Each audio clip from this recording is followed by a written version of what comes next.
He was timing me. I knew something was wrong when my doorbell rang at exactly 11:12 p.m. Not 11:11, not 11:13, exactly 11:12. The same time written in that notebook. I hadn't slept properly in 3 nights. Ever since I moved into that house, there was this constant feeling like something was slightly off. Not enough to panic, but enough to keep me from relaxing. You know that feeling when you're being watched, but every time you turn around, there's nothing there? Yeah, that. At first, I blamed it on stress. New place, new city, living alone for the first time. It makes sense your brain starts playing tricks on you. But then, small things started happening. And I mean really small. So small that if you told anyone else, they'd laugh it off. Like my shoes. Every night before going to bed, I'd leave them neatly by the door, both facing outward. It's a weird habit I've had since I was a kid. But every morning, they'd be slightly turned. Not completely moved, just slightly off, like someone nudged them. The first time I ignored it. The second time I noticed it. By the third time, I knew it wasn't an accident. I started testing it. Before sleeping, I placed one shoe upside down. The next morning, it was back in place. That's when I checked the locks. Doors locked, windows locked. Everything was exactly how I left it.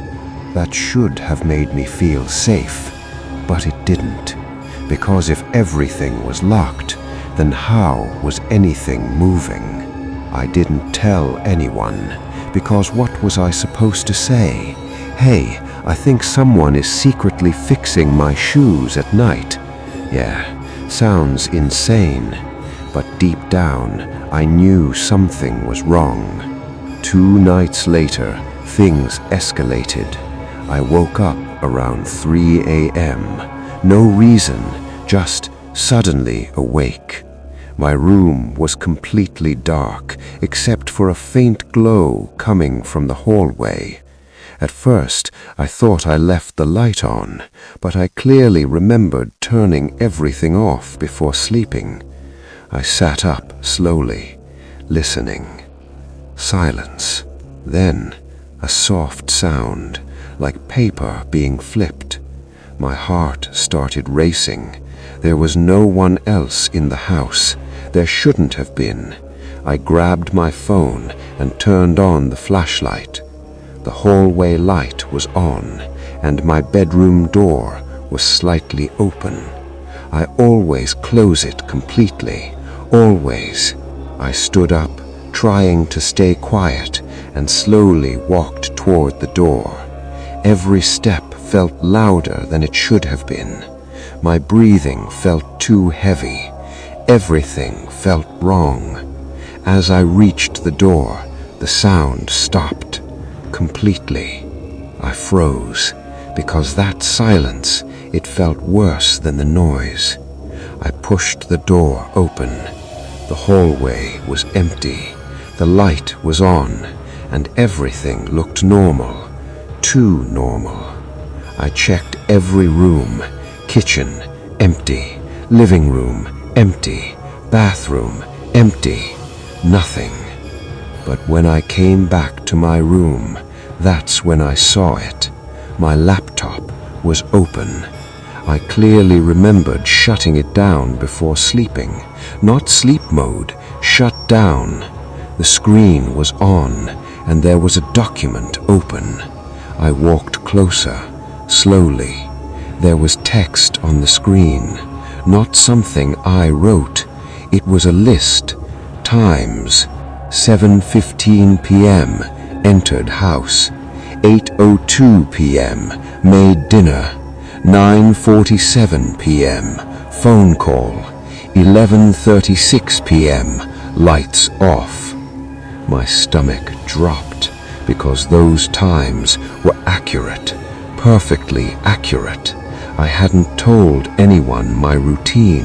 I didn't even follow a strict routine, but somehow someone was tracking it, watching me from inside my own house.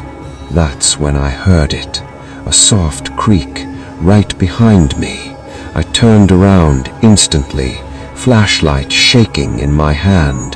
The hallway was empty, but this time I wasn't imagining it, because I saw it at the very end of the hallway, just before the turn toward the stairs. Something moved, not fast, not sudden, slow, deliberate, like someone stepping back, out of sight. I didn't chase it. I didn't investigate. I ran, grabbed my keys, didn't even put on shoes, and got out of that house as fast as I could. I spent the rest of the night in my car, engine off, lights off, just sitting there, watching the house, waiting to see something, anything.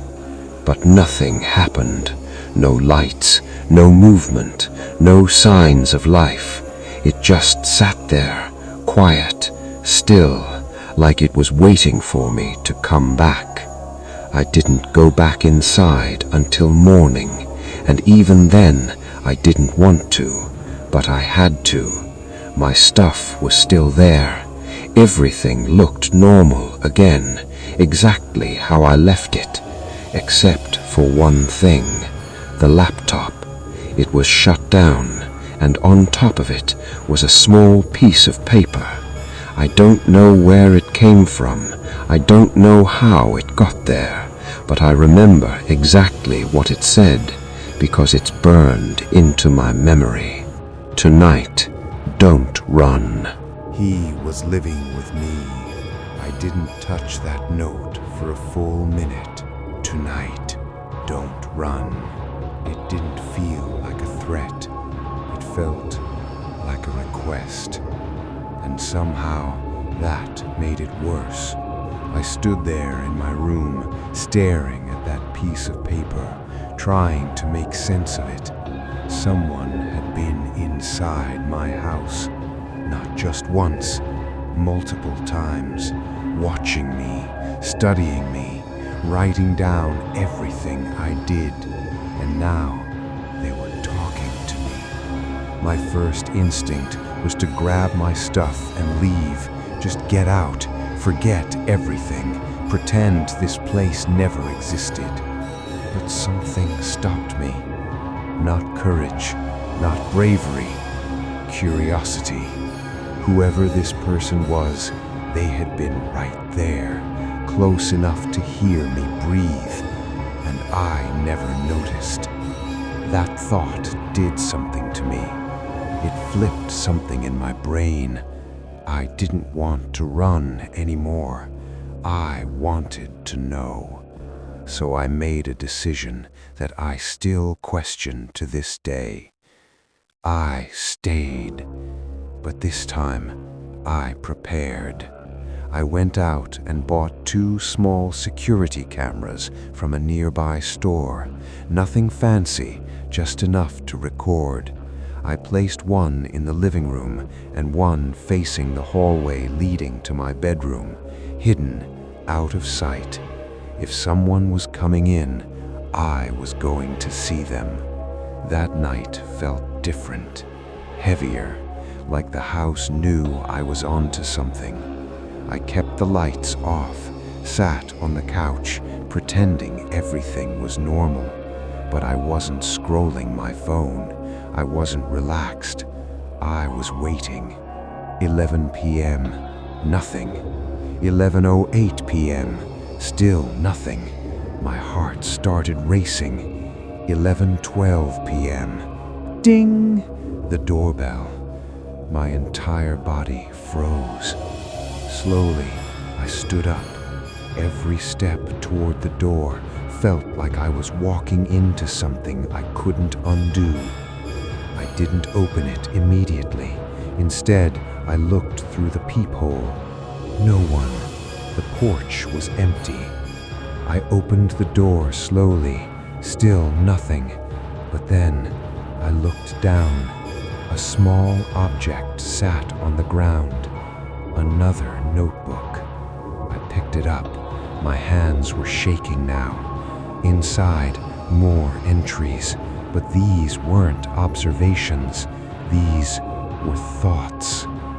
Day 1, he seems quiet. Day 2, he talks in his sleep. Day 3, he leaves lights on sometimes. Day 4, he noticed the shoes. My breathing stopped. Day 5, he's starting to feel it. Day 6, he's scared now. I flipped to the last page. Day 7, tonight he stays. I dropped the notebook. Then I heard it. Not upstairs, not outside, right behind me, a whisper. So you listened. I turned around instantly. Nothing. But this time, I knew better. He wasn't in front of me. He was somewhere else, inside. I ran to my phone and opened the camera app. The live feed from the hallway camera was still on. At first, nothing. Then, movement. A shadow right outside my bedroom door. Standing there, not moving, just watching. My chest tightened so hard it felt like I couldn't breathe. The figure was tall, still, too still, and then, slowly, it tilted its head like it knew I was watching it. I dropped the phone. That moment broke me.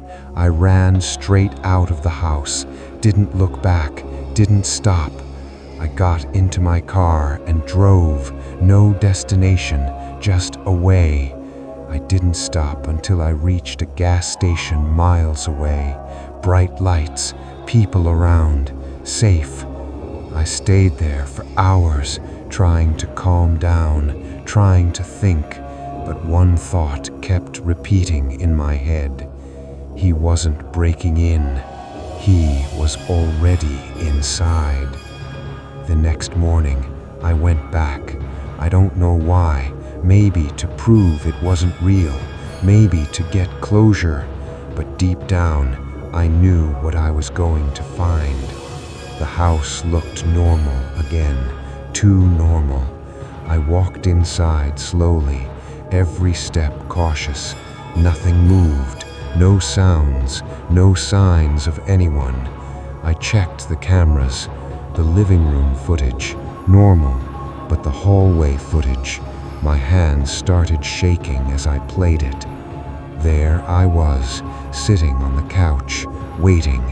11:12 p.m., doorbell rings. I walk to the door, open it, pick up the notebook. Then something appears right behind me. A man, tall, bald, thin, standing so close he could have touched me, but I never turned around. He just stood there, watching me read. Then, slowly, he leaned in, right next to my ear, and whispered something. I couldn't hear it in the footage, but I knew exactly what it was. So, you listened. I dropped the phone. That moment broke me. I ran straight out of the house, didn't look back, didn't stop. I got into my car and drove, no destination, just away.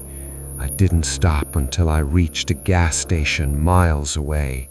Bright lights, people around, safe. I stayed there for hours, trying to calm down, trying to think, but one thought kept repeating in my head. He wasn't breaking in. He was already inside. The next morning, I went back. I don't know why. Maybe to prove it wasn't real. Maybe to get closure. but deep down, I knew what I was going to find. The house looked normal again, too normal.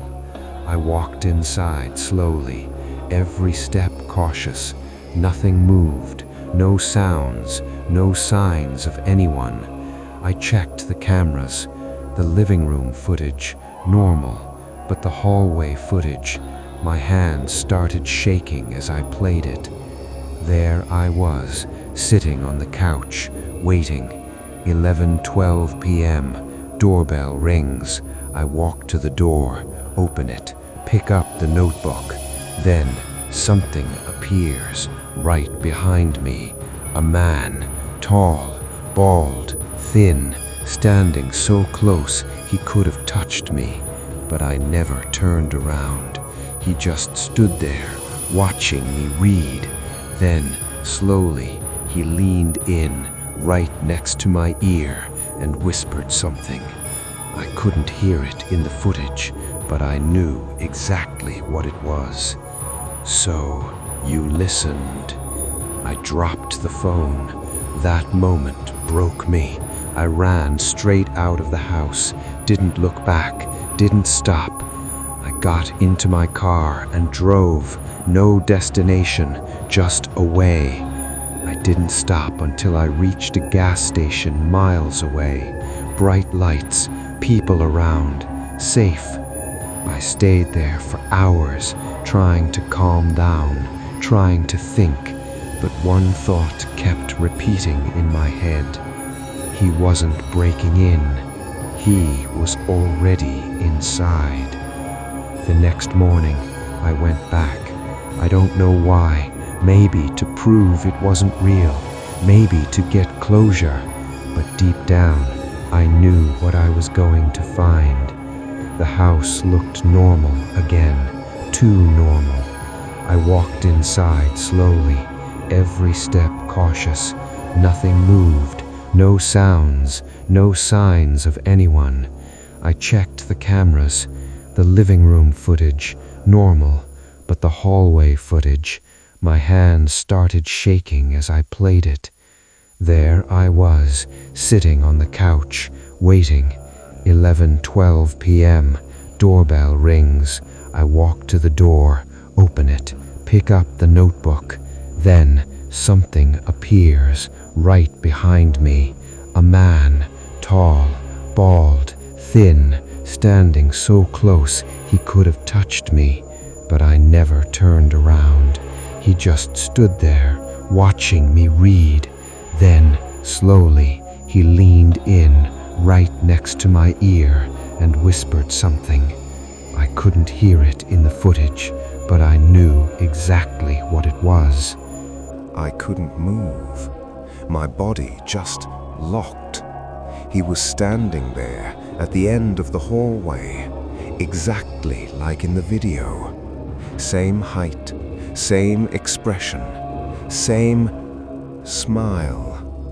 And the worst part, he didn't look rushed, he didn't look aggressive, he looked calm, like this was normal, like I was the one out of place. We just stood there, staring at each other. I don't know how long it lasted, a few seconds, maybe more, but it felt like forever. Then he took a step forward, slow, deliberate. That's when my body finally reacted. I grabbed my bag and ran straight out the front door. Didn't look back, didn't stop. This time, I didn't come back. I stayed in a cheap motel that night. Didn't sleep, couldn't. Every sound felt like him. Every shadow looked like him. But one question kept repeating in my head. How? How was he getting in? How was he staying hidden? How did I never notice him before? And the most important question, why me? The next morning, I did something I should have done from the beginning. I called the landlord, no answer. I called again and again, nothing.